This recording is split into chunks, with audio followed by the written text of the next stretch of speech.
Tung holok migit aveni pivalia unit autung nelak migap tau wanga oyaw perkani kalwak hibol yang me hilavot okaw herek arlugo au ya unarik 19 mi hek to unang nivo aveni amma barge inuk tu mai kwa barge kanui umer yo tikihimayok tau uhiyo yok tem na nunat ko ko takalog ni agyak tuyo tikihimayo mana akveni amma engotak ta halak tunga paniga brailen kukuluk kangyak sinang miutok kangyak sinang miutak panik talaw mat ananam ni at silaw suniok Mary Pahok engotariliga ka ananaga kuwehuk lunga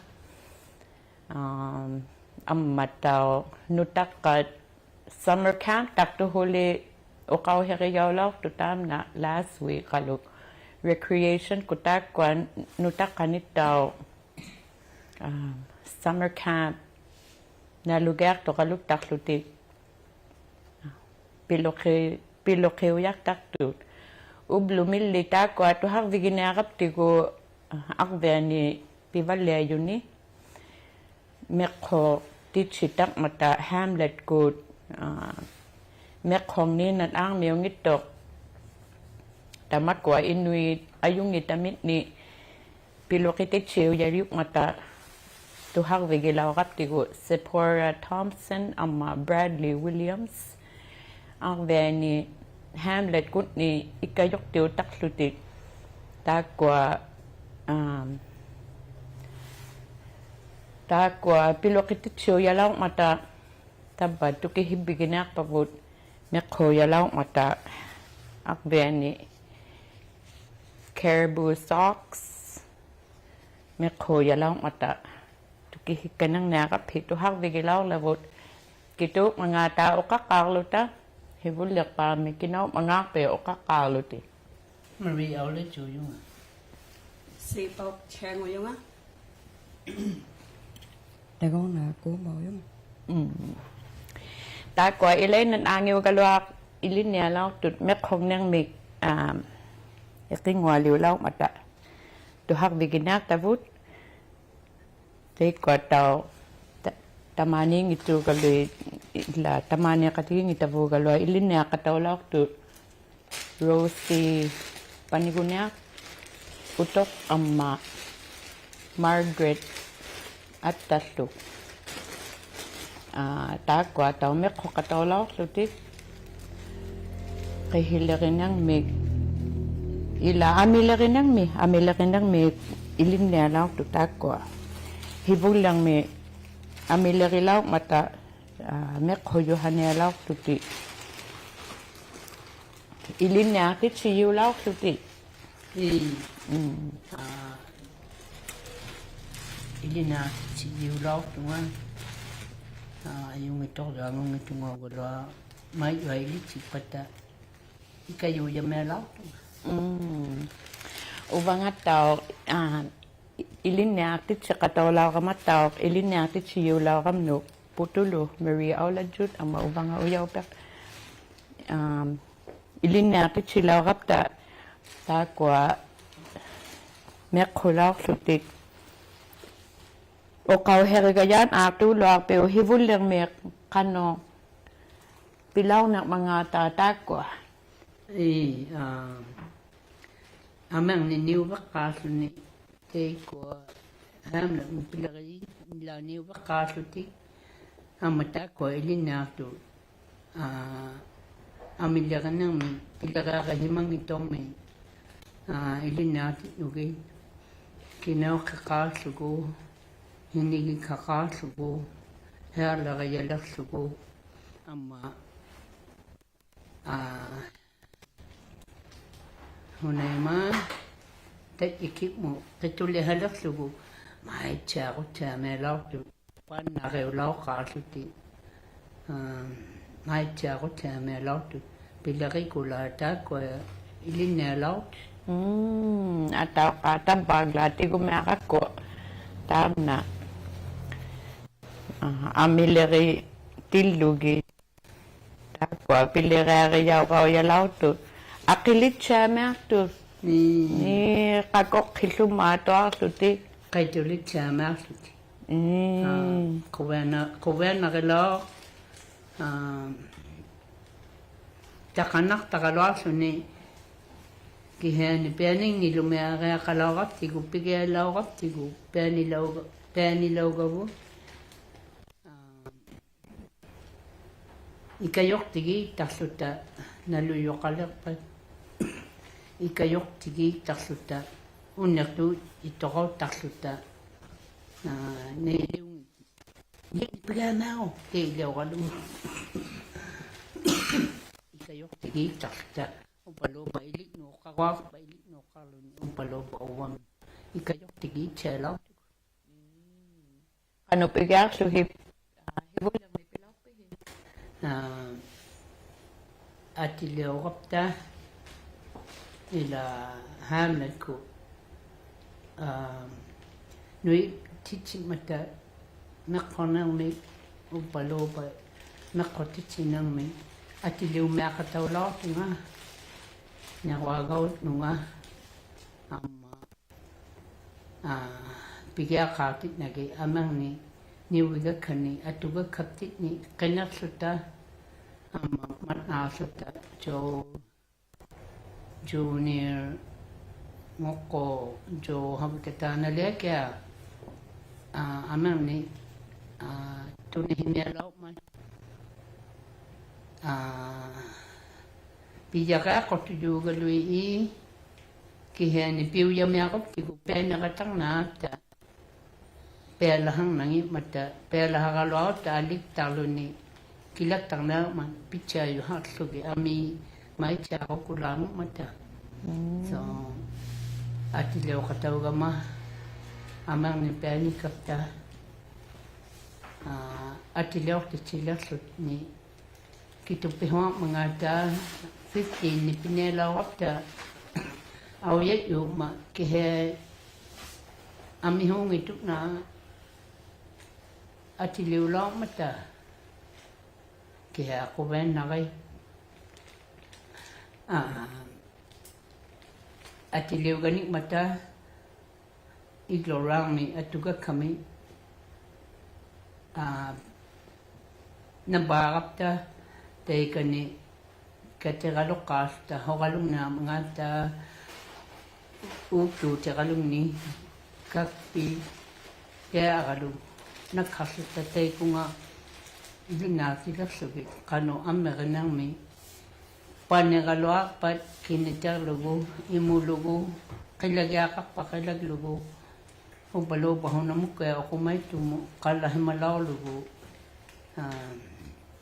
kitulit itchamete aperilaw lagi tao tagong na kano tuhalaw pit taba mekong nakto ni tuhalaw pa na awa pala mitaharaw lang uto kataw melaw tangailing na kwaso nga kuwegilaw nga mekhoy hikkan niya wato nga kuwen na rin ni amilari nang may ilin niya katawlaw kabit ilit si balak pe ayok na law to kadwa kaway may balalat kundi kuwen na rin ni takutit si tak tulak pe mekholaw tak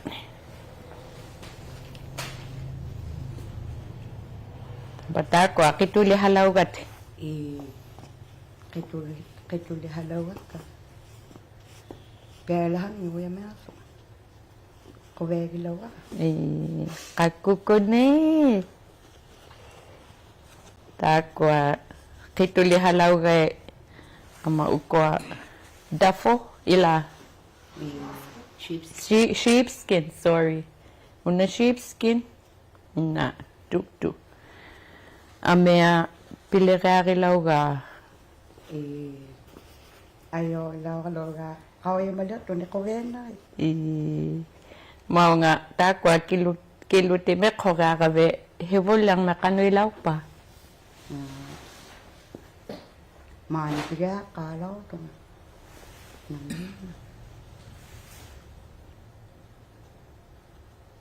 ayo ga ya lo ga ayung ilak palen lo to ti he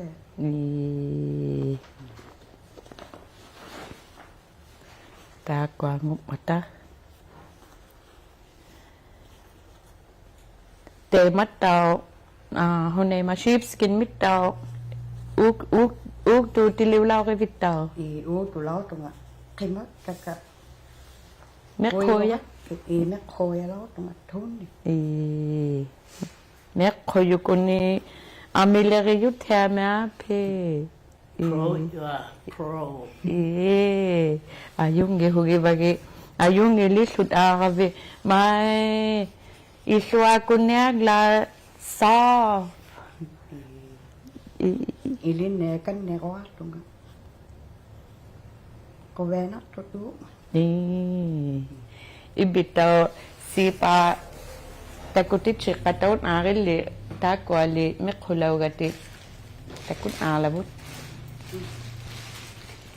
me kuyo ki ila ay to le hay kun ngalaw ka ma nalugi law ka king lang me ko ven na yun ne kay to le ka ngata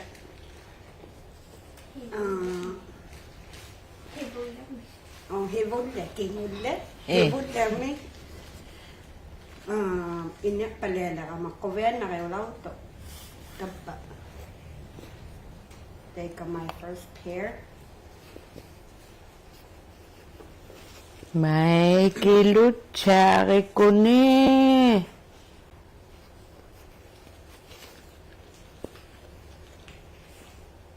Alek tiluavik ya kilut cari kuni. Amo ba takakhiw penny ito huli. Amo ba sheepskin. Na sheepskin lukta. Ni nutakakhiw. No takakhiw.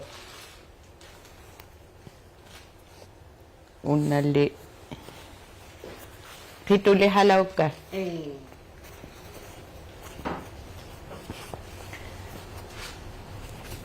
Fake fur. Fake fur. Ini itakahuli.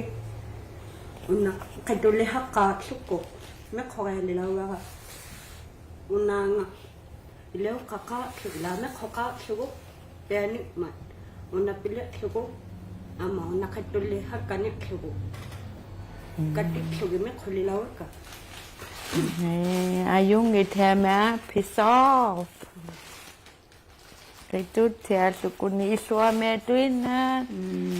Hai kakok itema mata ayung itema kapi.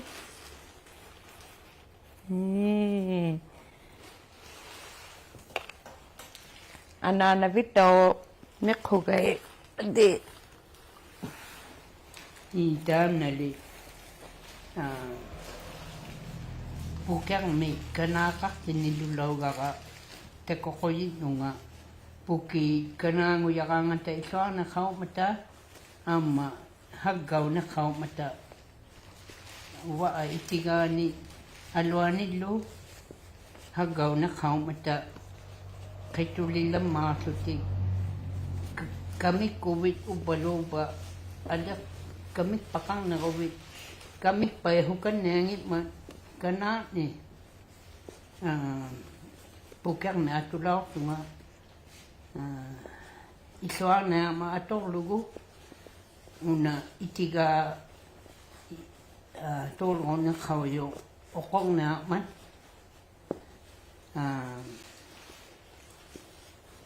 panela yu ki head kuwen na kayo to kila kakaloa katagla kila nakotsayo hang lugu hukad lugu kinilaw lugu kinitilaw lugu nakulag lugu ublo meula iliktiw tini ato hulagapta kanokto ang iti kumi ukto tilaw kap mga pinaluguwi una ikuhit ni unga itigak tutama ati ko mat tabatam na ukto tichero ko ikuhit ni unga itigak pi ay itama kit magu tam na tulaw kanang lugu tichero gaya lugu te makawi manaputi kanokto ati ko me hanaya ka mga pi iliktiw heula kawit pitcha thay nang nang itu me khok tu ni tamayak ta law lu ni he ilikchina mag tamayak ta me law ti na ma ma to ihumak na kanuluk ta atoga ni sheepskin tuktu upaloba material me khok mayo upaloba fake fur hunamea me atumea luti pihuaga ne ayo ngita ni pigya kaluti ayok nang nya khaw ne ublo meula iliktiw tini atul hulagap ta tabba atuga khache uvanga tauta kwa me kholak takat taw tab na ikuluk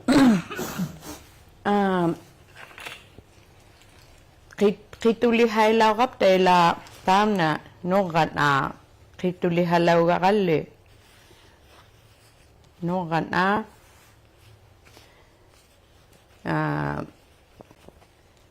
ne atut taw hitilalaw pigya kap tigo her le ya galuma sugo peo ya le rap te go peanik ma me khogale me khongne le rap ta akilit the lu ka suni ilin nati tabuta kwa amile rilau gai tao ako khichama suti alik khilaw nito luni maka atawhin ang lutik or magwait suti alik khigeng ite alik khigeng suti alik khitalaw to galo kawin ato agami tabunga pitchangin nalik suti ayung ni kuning jai ko iji chelu ko amma una mekwa aku ngahanga lugo kata kamilatang na kabe amma alokik pago ta nga hulihanga lugo koyak nang nengi man una ilulle ta nga kata amma pang nang may upaloba tukto niya ko ta hanakani ta nahunema kaya ko na hibu muhanga lugo nakwa kami lalutilo koyak ito lang inabi ni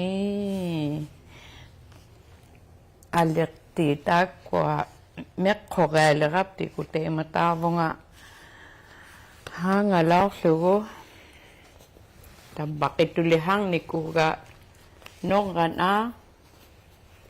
alek tiliu kataw law tunga iswariyap ti ni mek khokoyi law kapta tabba iswariyam ni mek khokataw law kama tamna kamik patu mek khulaw ku takinan sugu mek khote mu li ukwa mek khulaw ka mek khote mu iswat wi amma sheepskin mit taw uk to kak misuta Takwa tau unali sheepskin. Kamik paleo kuak miyakat tau tam na kihanit tau te anay tun amit tau te atu mek khok tu luak miyok ihumak kumak tugu iswagayap tin ni ihumagayap tin ipilaw kapta takwa tau imaka size 8 kaloko mata angutihiutin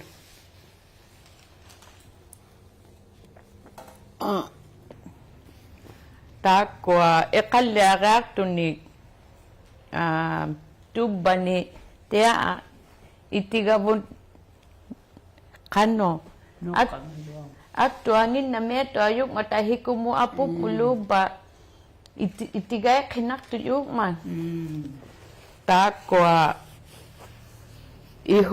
ihumaslungat tao itigay kinang itumi takwa tao mekholaw miyak ka nugan ak tam na tao nugan angum miyok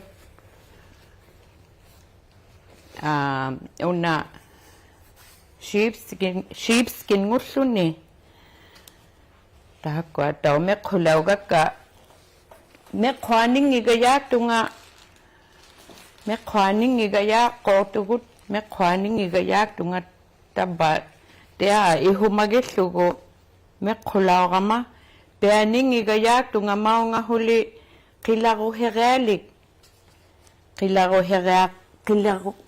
hereli huli tamau nga mekhwaning igayak tunga ataw ka 2 weeks 2 weeks mekholaw kapta taba 2 weeks ilwani inipak tunga ugalwa aye ekalele kuma takwa atok takumaligak ka tamaw nga kilagohin akin na kaya kakumalak taba Ukotungalak. Tamaw nga kilagohin akin na kumalak ko teka kuti kumalak ping Linak tumama. ha una sheepskin kilagohin nega ka ukwame kulawga ka mekhop mo agakut kitulihak lugo mau nga unataw yakigi kutimya taw okori ko ila okorutik kamita kwa mekhulawga ka iqallale goma ba kamikpat Prabubud. Himagalwa ko ukok to enalon. Taba takwa mekhulawga ka taw ilit ko yitsama tunga taw kahilarinang me amilarinang me atulangok matataw Ni chama ukok nakpa. nuna mo kalugak to ni okoriw mata tabab niya aglan mekhok ti chicken na kumanaw da iyugot ili take kwa at iliuluk talaw tu galoy nila tamang me kain ne ayung malaw mata ilay na tangi kailaw tu tikiheni piani chalu kaulaw tuta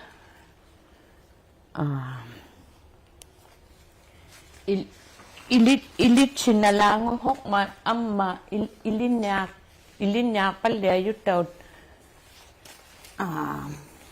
ayung ilit chame ayung mata Ni chama. Mai, kehilarinang me, ila amilarinang me, tau tulaw kap tigo takwa, ayung ikunin.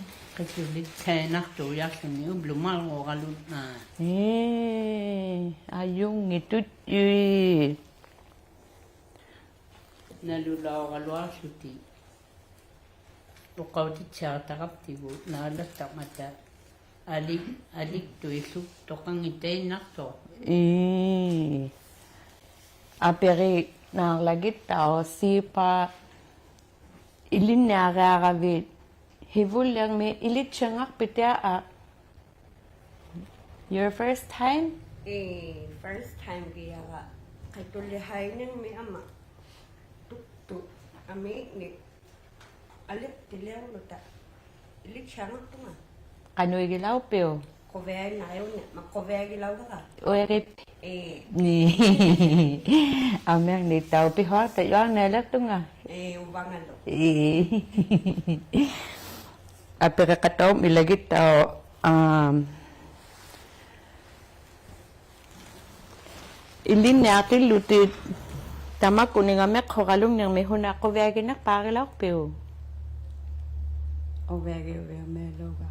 Ini ne la ma. Ketule hai ne kanong ne. Nek hoyo tungala kabit. Amira rinang metayong itungala kabit. Ini chikan ne ro tu ma. I- Ve na yo na. Tabo nga kanipinap. O na ko ni tema imaka kahilagin ng may ilin na kumalak ko kabi. O to ta me ro ta ke ro. Ta ne. Ilo abe. Ayong ihuge bage.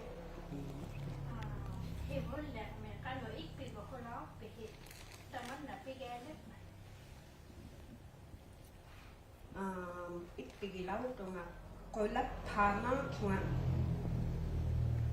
Ilit chicken na nakama. Takwa ni. Kovea huma nga kolat palaw ito nga. Ayo na hogilaw tu gat to. Hunau ba pingiluk tu ni pin na na. Kau hin na.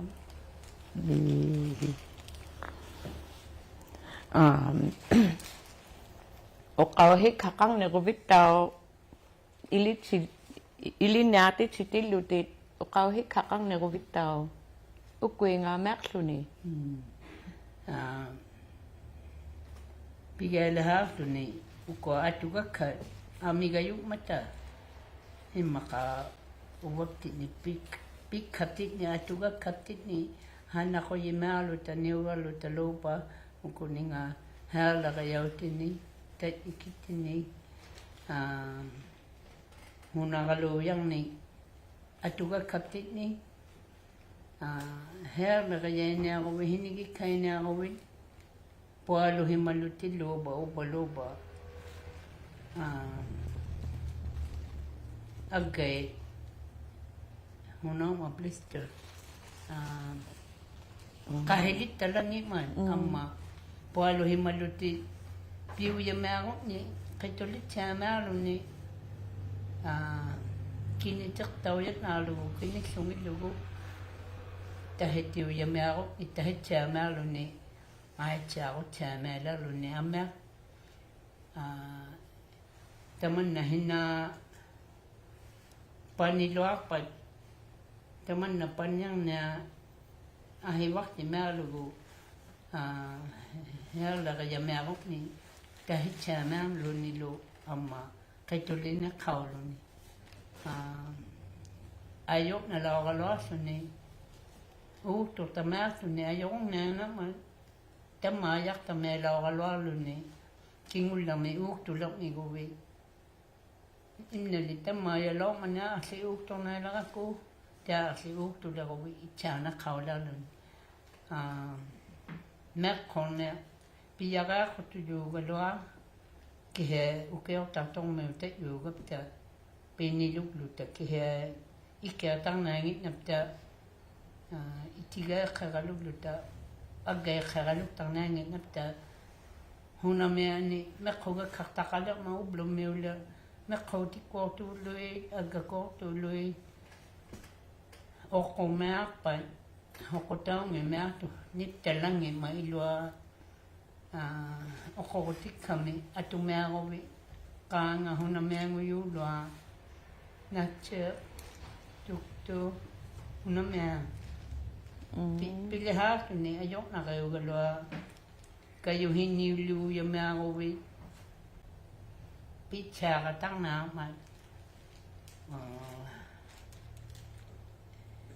pe lahang nangit mat pe yung mga naluti akago piyuma migat ni akago utaw wigi yuma migat ni piyu yung mga lugo pizza na kaulo ni katilin na kaulo ni ama ami chane Kinyakuan na lang, ulit rin. Ima. Ang perilaw milagit daw si pa piga hibulang may piga law kluhi. Kingulang mo huna ni ilichivi uk to ti kilugo uk to ti kalong ni kauyamang ilaw kama kauyamang na kawalak tungor tama kuningal kano kalo o kawahekak tulo pi from beginning to end kano ilichivi From beginning ko lalaw ka sunga ong nilagat ko tukto amet kaya tamang suti ayok na lang mata first day kay tulihay le kama ko vena kay valle law to kako kay valle le klonid lo kay tulle palele klonid ama kay tulle mata ukto tini kawi hayak sumana le ni wana ngama me khona ngama kawi ha ka suma ilik dililaw tunga inya palele ma kovena khililaw to inimma tunga first pair inya ko me khoy kanilaw tunga no ta khautin tao nga kayo hiya me aflut kayo hiya me tunga 2 weeks silwani total 3 pair inya tunga 2 up to khiu 1 no ta khiu kano uk tu titipi vigi pihimalil gat ka ukto ka uvakti ni atto gat khau luge me khokan ya wa na ma atto gat kharina ke kano ang itiginiya mga ta kano mikitiginiya mga ta kauyaman na kawalak kau ya man khau le to ma what size ni tinya mga ma ibitaw apere kataw lagi hibol yang may pigali halaw tuti pianik kavit hunamin ilitsibe Ilichila ra amilarin niya me khomyang me kayulahay niya me ukto to ni kawai malat to na kawena me khokan ne ro na tu ya inera to na kawena tu ya hihi ataw ka kapimo ka ngay ma 5 mo ka nga pianik talaw kata halum makhay ko yigel ra ngata tali mano ako malak mat ilip huli me khong nilo alaya to huli Pening nilut at sama. penigwa gitu huli kawena tu yo mani wa tangi lo tu ro kau chi chana kataw lilaw kagungwalay ibitaw ikano ikpigit talaw pi nekho ya kabe pianik palegele kabe koven khilaw to inya palele kama last dish meal ma koven thalaw to nga kawi malaga makano tuk to ami ni pila kayo hinang me koven na kay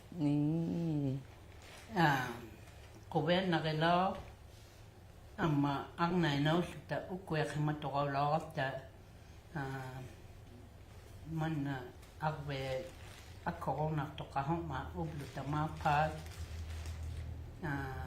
ake katigi ta ubalo ba hai makatigi kita unim ka ya ma ta me koma kita hai makak to ka galu yak ta kita tu ka katigi ta kita hai ma wala nak to ama kay kani me khoto ni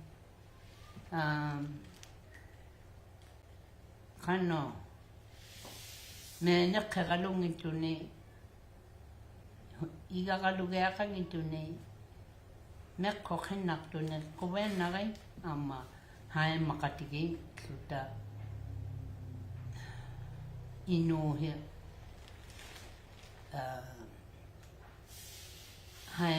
hai makatigi ya kang na ni ilichilaw tanguli no ya hai man niu ya kak mai Kowen na kailangan ukuya kamatoro mo unip ka tini unip ka tamata kanokalo inuhiwo pilaw na mga tuhahong na gulyaw unip ka to kaliranga Kowen na kailangan Ima iluavik mekokatigik tiluta takwa atu yalak tapot okakatiging nang me ang nainawlak luta okumay kaktokakangat kubak tiktokaw takluta amma igla katigik takluta tukha katigik pakluta Kowen na kayo talaw ma ihumamot timimot ino katigig ng mo taman na ato kaya kanilang kaptigo mat na pugut tao Hamlet kut no taman na ukwe ngak ti tao laok mat Hamlet kut Sephora Thompson and Bradley Williams mat na kataw makapabut. Thank you for making it possible for us to do caribou skin preparation. Amila rin nang may kong nang may ilin na titaw lao kap tamat amak putaw. Tema te kwa tau tugayan ang nakap tigo at ilio rit talaw kama amila rigahak tiluta te kwa tau tun ang nakap tigo clips at ilio talaw taka tau tun anak tavut kau yama ko yemak lunga utik kanang nak miyugut tay kwa ay ileo ki talaw kama nek khulok itilugit tau tugayat anak tavut tay kwa utak kitiluta uvat siya ko kaya 5-minute playtown niyang na kami bigay kalwang na kama apik hulaw may lang ay kano how important kano taman na how important was it for you that you learned this taman na kano ukaw herayu luak piu ilit sila kavitaman na kano ukaw herayu luak piu how important Ovegyo mera wala. Ilin na na. Ay nakama kovegyo yalaw ka takwa atu tigilo atok tangel mata ukew ya kut yuta maangve awya night mark suni nuna mo kalugaran kangata nuna mo kalugaran atok tangel mata itigay lilang mata kovegyo ya ma Ima penigangap ta tau pingwa malaw kap ta charades Niyok nagtalaw ko ni Kover nalaw ko ni Iglak ti talaw ka pikat daw. Ato tika ogi tia menga ka tukto atong nakpa uwap ti ni kito leha optigo pila kaya optigo uwap ti ni mekko reho agak ti ni mekko optigo Kowegi chama lugu hapering chama lugu nama chelu kaulu ni ubaloba kina me ilichi titi huwa opta kaita me ako iluta tautuk ti me lugi ilicha katauna mata ilangi ilicha la yu mata angna ina witu anguti tau me kohok mata Bila kayo niya malugi atok yung matukto amya la ami tukto ami atok yung mata hapet na law kalwalo ni piu ya me la nga na kuwa nakikulangon naman ama qatuli hai tiamaruti naamagilaquk ni ahooluti ilittaqinalalugu meqqoqinalaluti munamealukta meqquga kaulaq maublumi perma yui lambrumi meqquga kayui material yui lambrumi tao but meqqortu neqwenaqai tammayaqaloa uinamakto ilichaqa naaqhinaqumaqni kingullami quwenaqilao qano uplaaku teikungaquarna meelilautoqaglaa nan maqalai khaqtameelaorama teikungaquamu qano uumatikku isuaqqivaallunarluni uqillivaalinnarluni quwenauya meelautu ublu peela yu'yulautu 2 weeks peela yu'yulautu teikungaquarna meelilautu aqaqu holiday qamalauman aqaqu holiday aqaqu ngatagunga mautilawitta kihaquwenaqilao ni ma ko ve na lau tu ya ilit chivale tu ko ve ki lau ga katao dai ko ilin ya ti lau ta wo me ko yu ko ni amile ga yu ko ni ayung ni ko ni ayung ni hogi va ki tao tama phi belo sipa ayumin naqoi ni phaqaqa binanglai Deniguana langu kalua ublu amihong iluat. Mat akin nalek puguta ko ataw tung nelakap tigo.